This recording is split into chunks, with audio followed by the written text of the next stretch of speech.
حضور صلی اللہ علیہ وسلم نے نا فجر کی نماز پڑھائی، فجر کی، اور حضور فجر کی نماز پڑھا کے فرمانے لگے بھئی کسی بندے نے روزہ رکھا ہوا ہے آج؟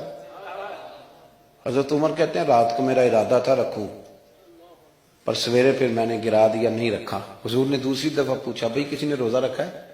تو حضرت صدیق اکبر نے ہاتھ کھڑا کیا، عرض کی یا رسول اللہ میں نے رکھا ہوا ہے۔ آپ حکم نہ دیتے تو نہ بتاتا، پر روزہ رکھنا بھی آپ نے توجہ دلائی ہے تو حکم بھی آپ کا بتاؤ تو بتا دیا۔ حضرت عمر کہتے ہیں حضور نے فجر کی نماز پڑھائی، فجر کی۔ دوسرا سوال پوچھا بھی کسی نے کسی بیمار کی تیمارداری کی ہے؟ تو حضرت عمر کہتے ہیں میں نے فٹافٹ عرض کی یا رسول اللہ ابھی تو نماز فجر پڑھی ہے، تو اب گھر جائیں گے تو تیمارداری کریں گے۔ تو حضور نے فرمایا عمر تو ذرا ٹھہر جانا، جلدی نہ کر، ٹھہر نہ، ذرا روک تو صحیح۔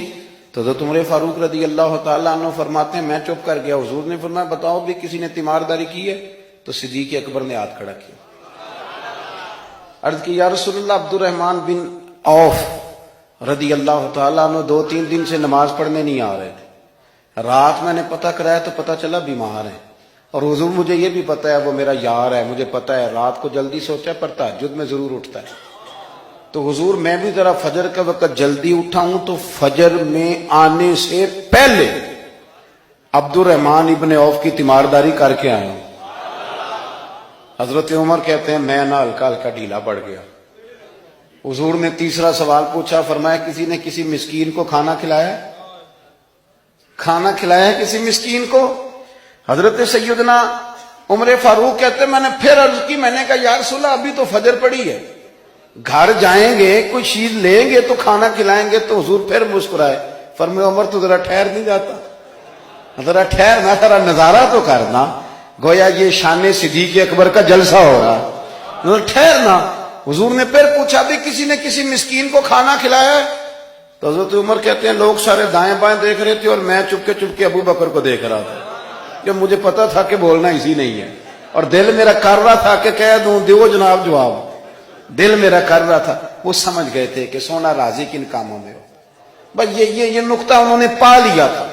حضور نے فرمایا بتاؤ کسی مسکین کو روٹی کھلائی ہے؟ تو جناب سیدنا صدیق اکبر نے ہاتھ کھڑا کیا، عرض کی یا رسول اللہ سویرے اٹھا ہوں تو چھوٹا بیٹا بھی اٹھ گیا تھا، اور میرے وضو کرتے سنت پڑھتے ماں سے کہنے لگا بھوک لگ رہی ہے، تو ماں نے 2 روٹیاں بھی پکا دی، تو حضور ایک اس نے کھائی دوسری اس کے ہاتھ میں تھی۔ جب ہم نکلے ہیں نا گھر سے تو دروازے پہ ایک فقیر کھڑا تھا، مسکین کھڑا تھا، کہہ رہا تھا رات سے بھوکا ہوں، کوئی دروازہ کھلنے کا انتظار کر رہا تھا، ابو بکر سب سے پہلے تیرا ہی کھلا ہے۔ تو حضور میں نا اس مسکین کو ایک روٹی کھلا کے آیا ہوں۔ حضرت عمر فاروق کہتے ہیں میں نے گردن جھکا لی، اور میرے رسول کریم نے فرمایا اے اللہ میرے ابو بکر پہ رحم فرما، اللہ میرے ابو بکر۔ وہ سمجھ گئے تھے، مزاج شناست سمجھ آ گئی تھی کہ حضور کن باتوں میں، اور نہ اپنے اوپر وہ سارا کچھ طاری کر لیا تھا انہوں نے، طاری، ان کی ادائیں بالکل ڈھل گئی تھی نبی پاک کی اداؤں۔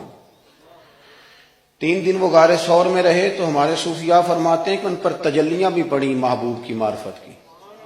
جب مدینے آئے نا نبی کریم کو لے کے، تو کچھ لوگوں نے حضور کی زیارت کی تھی، کچھ نے نہیں کی تھی، تو کچھ آتے تو نبی پاک کی دستبوسی کر کے بیٹھ جاتے، حضرت ابو بکر سے ہاتھ نہ ملاتے، اور کچھ صرف حضرت ابو بکر سے ہاتھ ملاتے اور حضور سے ہاتھ ہی نہ ملاتے۔ میری بات پہ توجہ ہے آپ حضرات کی؟ تو کچھ لوگوں کو نا شبہ ہونے لگا، وہ معاذ اللہ سمجھنے لگے کہ شاید یہی اللہ کے رسول ہے۔ حضرت صدیق اکبر، یہ کیوں شبہ ہوا؟ تو ہمارے محدثین فرماتے ہیں کہ ابو بکر صدیق بولتے بھی اس طرح تھے جو میرے نبی پاک کا طریقہ، بیٹھتے بھی اس طرح تھے جو رسول پاک کا طریقہ۔ کہتے ہیں انہوں نے امامہ باندھا ہوا تھا تو جو امامے کا پیچ حضور کا ڈھیلا رہ گیا تھا ان کا بھی ڈھیلا رہ گیا تھا، اس طرح اپنے آپ کو مزاج میں ڈھالا تھا، تو من شدی من تو شدم، میں اس طرح ڈھالا تھا مزاج میں، اس طرح کے کوئی فرق ہی نہیں نظر آتا تھا۔ وہ کہتے ہیں جب حضرت ابو بکر صدیق نے دیکھا نا کہ لوگوں کو تو شک ہو رہا ہے، کوئی میرے ساتھ ہاتھ ملا کے بیٹھ جاتے، تو حضرت صدیق اکبر نے کہا کوئی ایسا کام کرنا چاہیے کہ پتہ چلے آقا کون ہے غلام کون ہے۔ اٹھے، کندھوں پہ چادر تھی، وہ اتار کے نا تو حضور پہ سایہ کر دیا، لوگوں کو پتہ چل گیا کہ سایہ کرنے والا کوئی غلام ہے، اور جس پر سایہ کیا جا رہا ہے وہ آقا ہے۔ کیا خوبصورت نقطہ لکھا ہے مفسرین نے شارحین فرماتے ہیں تھوڑی دیر کے لیے، تھوڑی دیر کے لیے، تھوڑی دیر کے لیے حضرت ابوبکر صدیق نے حضور کے سر انور پر اپنی چادر کا سایہ کیا تھا۔ اللہ کے رسول نے احسان کا بدلہ یہ دیا، نیکی کا بدلہ یہ دیا کہ قیامت تک ان کی قبر پر اپنے گنبد کا سایہ فرما دیا، قیامت تک گنبد کا سایہ کر دیا۔